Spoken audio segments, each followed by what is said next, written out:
Allah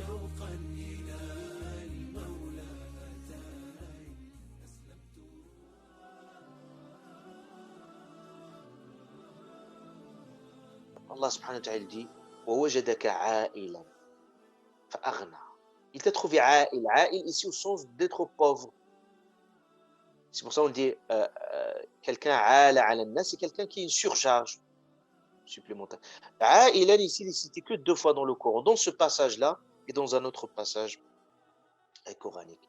عائلا, pauvre, il t'a enrichi. Enrichi ici, dans le Coran, n'est pas toujours, n'est pas systématiquement associé à la richesse matérielle. C'est que,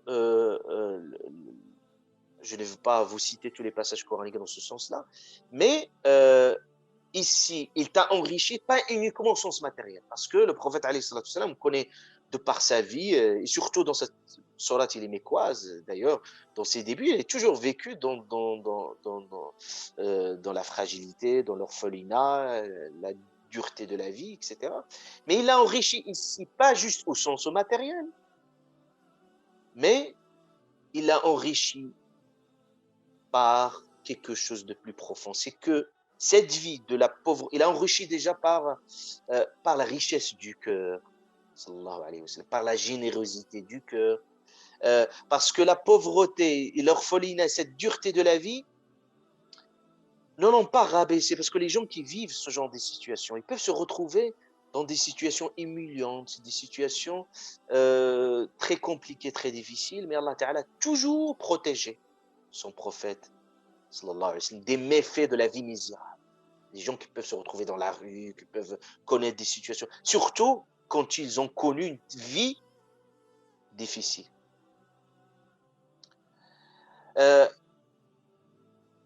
Parce que ce genre de vie comporte des risques. Et le prophète sallallahu Allah Ta'ala ne l'a jamais mis dans une situation d'humiliation, de demander aux autres, ou Allah subhanahu wa ta'ala a toujours enrichi le cœur de notre prophète et a toujours épargné de ces situations dérangeantes. Le ghina, la richesse du cœur. Ça, c'est une grande leçon de la vie. C'est pas la richesse. Le prophète il a dit Laysa al-ghina kathratul arad. Il a dit c'est pas l'accumulation de la richesse, c'est ça la richesse. C'est lui qui nous explique c'est quoi la richesse. C'est pas l'accumulation des biens. C'est pas l'accumulation des biens. La richesse du cœur.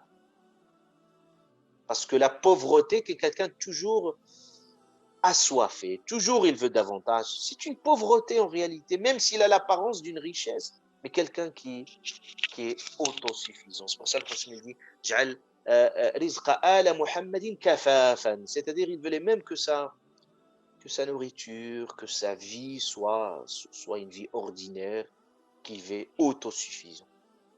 Sallallahu alayhi wa sallam, pas besoin des autres.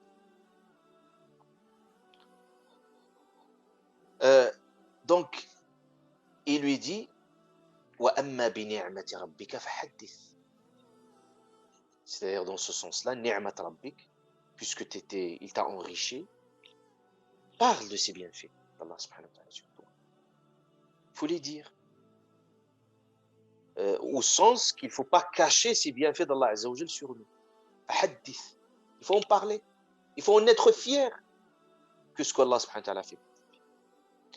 Je finis, Inch'Allah subhanahu wa ta'ala, avec 3 choses. Donc, c'est une grande leçon de vie.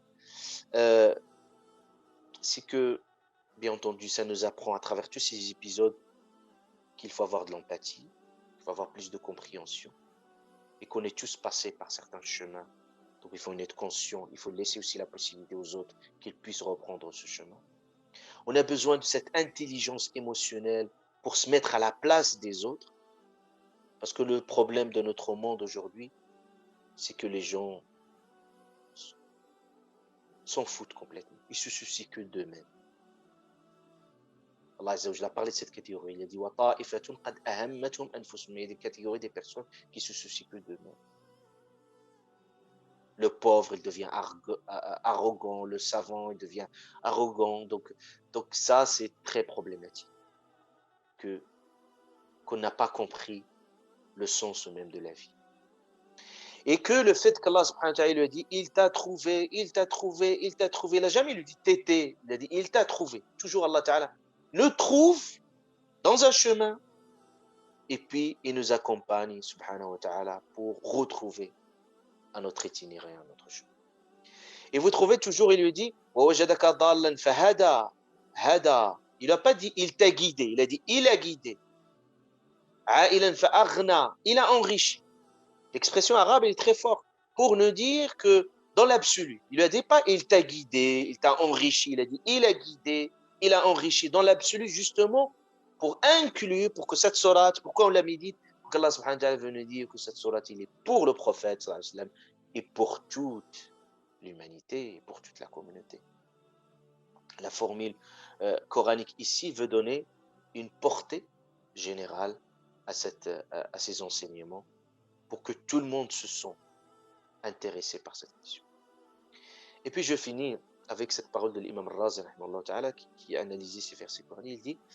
Il dit Allah subhanahu wa ta'ala, quand il a commencé par, il a dit il a passé par les orphelins, il a dit Allah il a commencé par le droit des plus fragiles avant de parler dans son propre droit. Il a parlé des pauvres. Il veut subhanahu wa ta'ala déjà préserver leurs droits. Et à la fin, il a dit wa amma, s'agissant des bienfaits de Dieu, il faut en parler, mais il l'a laissé à la fin. Mais il a parlé déjà des droits des autres, subhanahu wa ta'ala, préserver leurs droits parce qu'il est essentiel. Quant à lui, subhanahu wa ta'ala, n'a pas besoin, subhanahu wa ta'ala, qu'il revendique ce droit-là, subhanahu wa ta'ala. Et par contre, s'agissant des droits des autres, qu'il est essentiel, il a exigé l'action. Il a dit même, il a exigé l'action. Parce qu'Allah ne brusque pas, ne le frustre pas, ne le maltraite pas. Et quand il a parlé de son droit à lui, subhanahu wa ta'ala, il a dit et quant au bienfait de Dieu sur toi, il faut en parler.